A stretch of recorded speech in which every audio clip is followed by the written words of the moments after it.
Hello guys, how are you? Welcome to another video. It's Goli, and today we want to have a short video about how to set up a web server on Linux, using Python. So by using this or having this, so you can make your Linux server a web server, so other CIs computers in the network can access to your server and download the files. So one of the most practical way or use cases is when for red teamers or blue teamers.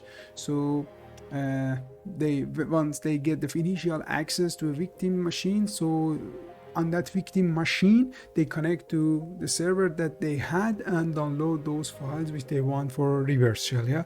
And this is one of those ways which is the easiest and fastest, I would say. So let's see.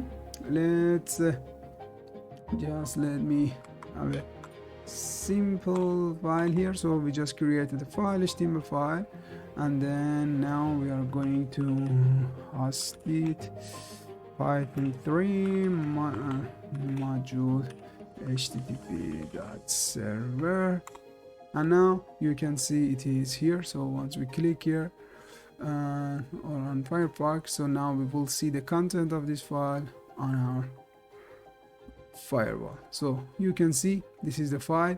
So we hosted that on our Linux server, so we can access it from other machines in the network. So this is the fastest and easiest way to host a file on the web server, right? So make sure you are using that. I'm sure you are going to use that a lot. And yeah, have a nice day. Bye bye.